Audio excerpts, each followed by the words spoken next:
Imagine a world of fire and fury where molten rock spewed from the Earth's core and the skies were choked with ash and gas. This wasn't a scene from a disaster movie, it was Earth, billions of years ago.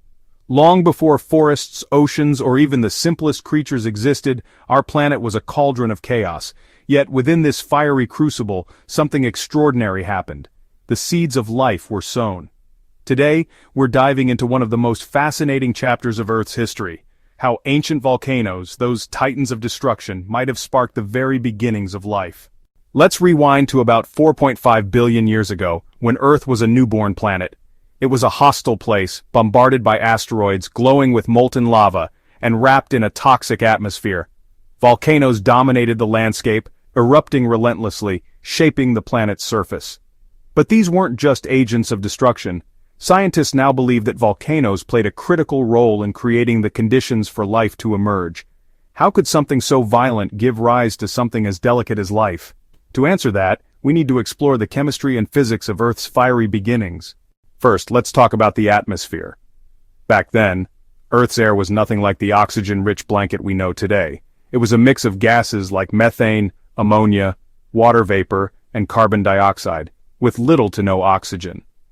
Volcanoes were the primary source of these gases, belching them out in massive quantities during eruptions. These gases formed a primordial soup in the atmosphere, a cocktail of chemicals that would become the building blocks of life. But gases alone weren't enough. Something needed to ignite the spark, to transform these raw ingredients into the complex molecules that life depends on.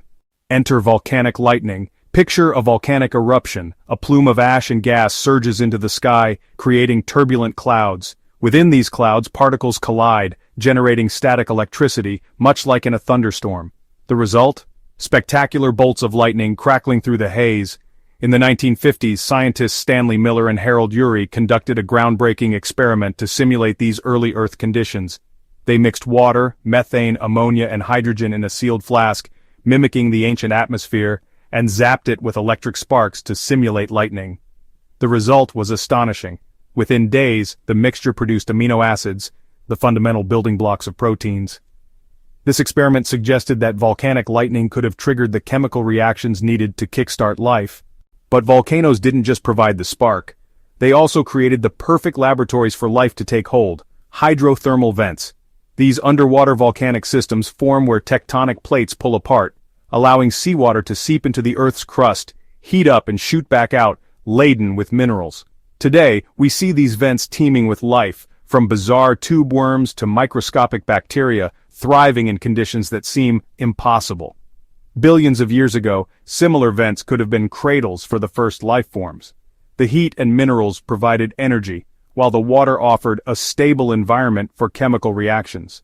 Some scientists argue that life might have originated in these deep-sea vents, where the chemistry of volcanoes met the safety of the ocean. Let's zoom in on the chemistry.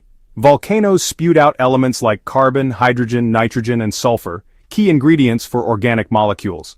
In the warm, mineral-rich waters of hydrothermal vents, these elements could combine to form simple organic compounds like amino acids and sugars.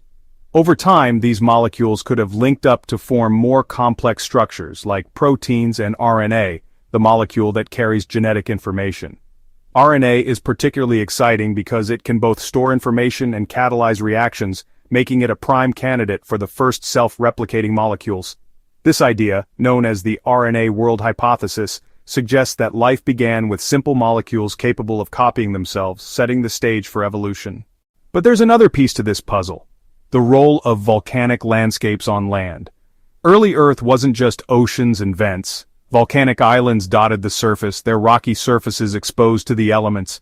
Rainwater laced with volcanic gases would pool in craters and basins, creating warm, chemically rich ponds. These ponds were like natural test tubes where organic molecules could concentrate and interact.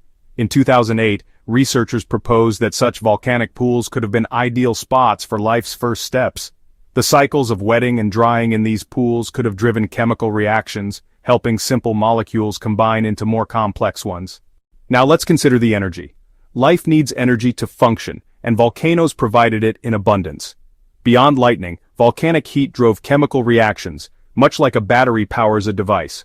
Hydrothermal vents, for example, create gradients. differences in temperature, pressure, or chemical concentration, that can drive reactions forward. These gradients could have powered the first metabolic processes, the chemical pathways that keep living things alive.